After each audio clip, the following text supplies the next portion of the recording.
తరుణ్ ఈ పేరు ఇంకా కొద్ది రోజుల తర్వాత తెలుగు వాళ్ళు మర్చిపోతారేమో అన్న టైంలో మళ్ళీ వస్తున్నాడు నిన్నటి లవర్ బాయ్. ఒక ప్రేమ కథతో చాలా ఏళ్లుగా తరుణ్కి ఒక్క సినిమా హిట్ కూడా లేదు. ఇప్పుడు ఇది నా లవ్ స్టోరీ అనే ఒక రీమేక్ సినిమాతో మళ్ళీ ఫేడింగ్ లవర్ బాయ్ రీ ఎంట్రీలా టాలీవుడ్లోకి వస్తున్నాడు. ఇది నా లవ్ స్టోరీ సినిమా ఒక కన్నడ మూవీ రీమేక్.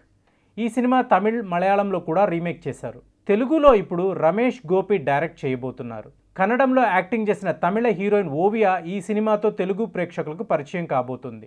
మన తెలుగు సినిమా ఫార్మెట్కు తగ్గట్టుగా ఒరిజినల్ వెర్షన్లో కొన్ని మార్పులు చేశామంటూ చెప్పుకుంటూ వస్తున్నారు వీళ్ళు.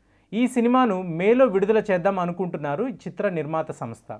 ఈ సినిమా టీజర్ శుక్రవారం నాగార్జున విడుదల చేశారు. ఈ సందర్భంగా ఈ సినిమాను చాలా బాగా ప్రమోట్ చేసి జనాల వద్దకు తీసుకువెళ్లాలని తరుణ్ పట్టుబట్టడంతో అందుకు నాగ్ని సహాయం అడిగారట. నీకు ప్రమోషన్ విషయంగా నేను సహాయం చేయగలను కానీ ఈ సినిమాని తీసుకోమని వ్యాపారంలో మాత్రం నన్ను ఇరికించుకో అని క్లియర్గా చెప్పేశారంట నాగార్జున. ఏది ఎలా అయితే ఏముంది, మళ్ళీ తన కెరియర్ ట్రాక్లోకి రావడానికి ఈ సినిమా ఉపయోగపడుతుందని తరుణ్ బోల్డ్ అనే ఆశలు పెట్టుకొని ముందుకు వెళ్తున్నాడు.